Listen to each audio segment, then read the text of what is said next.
అలానే సిఎస్రావు తెలంగాణ ముఖ్యమంత్రి రేవంత్ రెడ్డి గారు వాస్తవ పరిస్థితులకు అనుగుణంగా నిర్ణయాలు తీసుకుంటూ ఉంటారు. అలాగే ఆయన అవుట్ స్పోకెన్, ఉన్నది ఉన్నట్టు మాట్లాడుతూ ఉంటారు. లోపల ఒకటి పైన ఒకటి అన్నట్టుగా ఉండదు ఆయన ప్రసంగం మొత్తం కూడా. తప్పైనా ఉప్పైనా కుండ బద్దలు కొట్టి చెప్తూ ఉంటారు. ఒక్కోసారి అదే ఆయనకి రివర్స్ అవుతూ ఉంటుంది.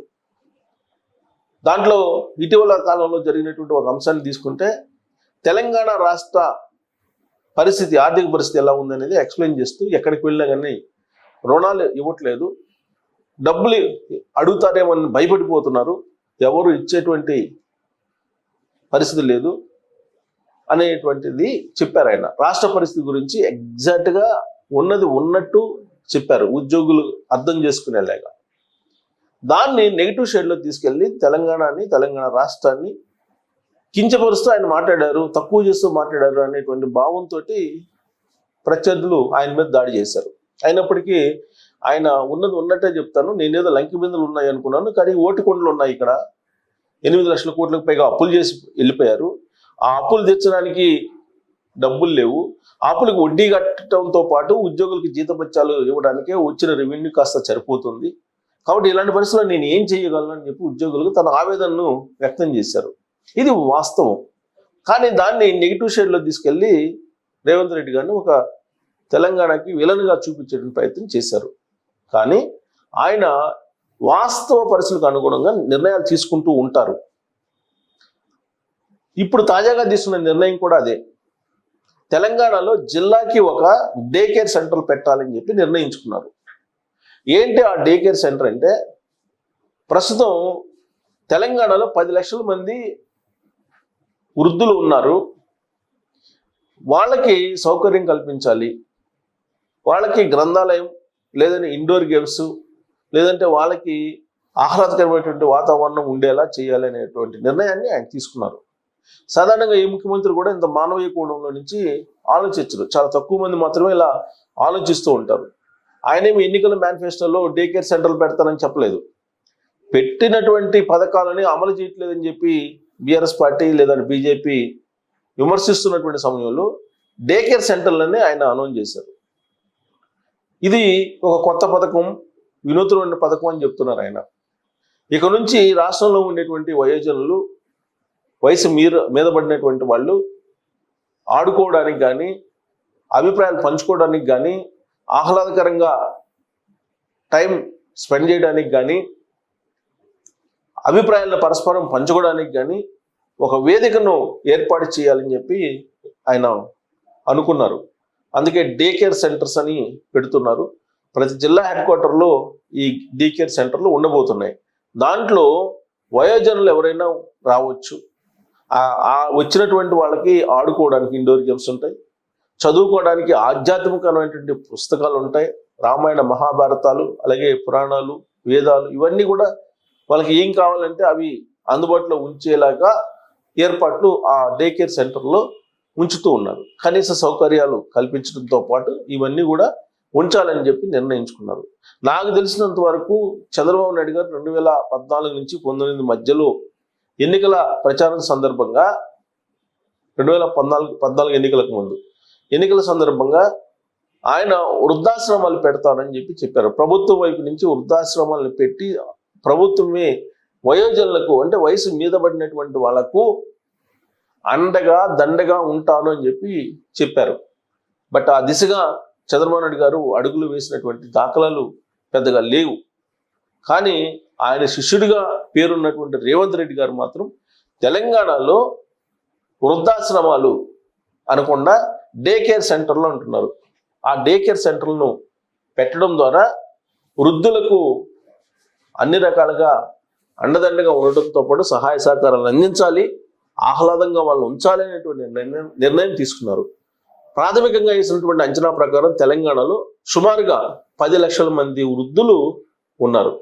నిరాదరణకు గురవుతున్నటువంటి వాళ్ళే ఎక్కువగా ఉన్నారు అనేది ప్రభుత్వం యొక్క అంచనా. ప్రస్తుతం మారినటువంటి ఆధునిక సమాజంలో వృద్ధుల్ని ఆదరణతోటి, ప్రేమతోటి, అభిమానంతో చూసేటువంటి వాళ్ళు చాలా తక్కువ మంది ఉన్నారు. ఉమ్మడి కుటుంబ వ్యవస్థ ఎప్పుడైతే చిన్నభిన్నమైందో అప్పటి నుంచే వృద్ధుల్ని అనాథాశ్రయాలకి పరిమితం చేస్తూ ఉన్నారు. అనాథలుగా వదిలేస్తూ ఉన్నారు పిల్లలు. ఇలాంటి పరిస్థితుల్లో వాళ్ళు ఒంటరి జీవితం గడపాల్సి వస్తుంది.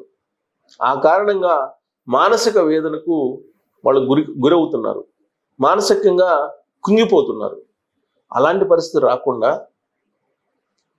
ఈ డే కేర్ సెంటర్ల ద్వారా పిల్లలు ఏ విధంగా అయితే ప్లే స్కూల్స్కి వెళ్ళి ఆడుకొని ఎంజాయ్ చేసి ఆనందంగా ఉంటారో అదే తరహాలో వృద్ధులు ఈ డే కేర్ సెంటర్లకు వెళ్ళి సహచరులతోటి ఆనందంగా ఆహ్లాదంగా గడపడంతో పాటు పుస్తక పఠనం చేసేందుకు, ఆధ్యాత్మిక ప్రసంగాలను వినేందుకు, ఆధ్యాత్మిక మార్గంలో నడిచేందుకు ఎవరికి ఏ విధంగా సంతోషం కలుగుతుందో ఆ విధంగా వాళ్ళని సంతోష పెట్టేలాగా తెలంగాణ ప్రభుత్వం రేవంత్ రెడ్డి గారి ఆలోచన నుంచి వచ్చినటువంటి పథకాన్ని అమలు చేయబోతుంది.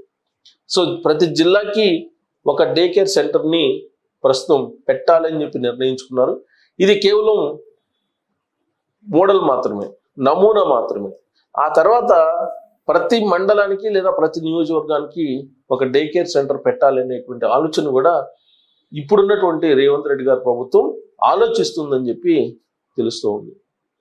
సో ఇక నుంచి తెలంగాణలో వృద్ధులకైతే మంచి రోజులు రాబోతున్నాయి. వయసు మీద పడినటువంటి వాళ్ళు మూలను కూర్చొని ఒంటరిగా ఉండకుండా, ప్రపంచంతో దూరంగా ఉండకుండా, ప్రపంచంలో వాళ్ళు భాగస్వాములు కావడంతో పాటు వాళ్ళ అభిప్రాయాల్ని స్వేచ్ఛగా పంచుకునేటువంటి వేదికని రేవంత్ రెడ్డి గారు ఏర్పాటు చేయబోతూ ఉన్నారు. అయితే ఈ పథకాన్ని చెప్పారా రేవంత్ రెడ్డి గారు ఎన్నికల మేనిఫెస్టోలో కానీ ఎన్నికల ప్రచారంలో అని అంటే చెప్పలే. కానీ ఆయన చెప్పిన కొన్ని పథకాలు అమలు చేయట్లేదని చెప్పి బీఆర్ఎస్ పార్టీ చెప్తుంది. ఏంటి ఆ పథకాల్లో ప్రధానమైనది ఏంటంటే తులం బంగారం. తులం బంగారం ఇస్తానని చెప్పేసి మహిళలకు, పెళ్లి చేసుకున్న మహిళలకు పెళ్లి సందర్భంగా తులం బంగారం ఇస్తానని చెప్పి రేవంత్ రెడ్డి గారు హామీ ఇచ్చారు. ఆ తులం బంగారం సంగతి ఇప్పటి వరకు కూడా ప్రస్తావనకి తీసుకురావట్లేదు. దీని మీదే ఇప్పుడు మహిళలు ఫోకస్ పెడుతూ ఉన్నారు. ఎక్కడికి వెళ్ళినా కానీ తులం బంగారం సంగతి ఏం చేశారని చెప్పి అంటున్నారు. ఈ తులం బంగారం కంటే కూడా అత్యంత విలువైనటువంటి ఈ డే కేర్ సెంటర్లని ఇప్పుడు రేవంత్ రెడ్డి గారు పరిచయం చేస్తూ ఉన్నారు తెలంగాణ సమాజానికి. సో కాబట్టి మీకు తులం బంగారం కావాలా, డే కేర్ సెంటర్లు కావాలా వృద్ధుల కోసం అనేది ఒక చర్చ జరుగుతుంది. బీఆర్ఎస్ పార్టీ ఏం చెప్తుంది? రేవంత్ రెడ్డి గారు ఇచ్చినటువంటి హామీలు నెరవేరట్లేదు, మోసం చేశాడు ప్రజల్ని, తెలంగాణ సమాజం మొత్తం రేవంత్ రెడ్డి మీద వ్యతిరేకంగా ఉంది, ఎందుకు కేసీఆర్ గారిని ఓడించామని బాధపడుతుంది తెలంగాణ సమాజం చెప్తూ ఉన్నారు. దాంట్లో ఒకటి తులం బంగారం. ఈ తులం బంగారం అనేది ఆయన అసలు ప్రస్తావించట్లేదు ఎక్కడ కూడా. బట్ దానికంటే విలువైనటువంటి డే కేర్ సెంటర్లు ప్రారంభిస్తున్నారు కాబట్టి తులం బంగారం ముందు లేదా ఈ వృద్ధాశ్రమాలు లేదంటే డే కేర్ సెంటర్ల ముందు తులం బంగారం అనేది బలాదూరేనా అనే దాని మీద మీరు కామెంట్ చేయొచ్చు. Thank you.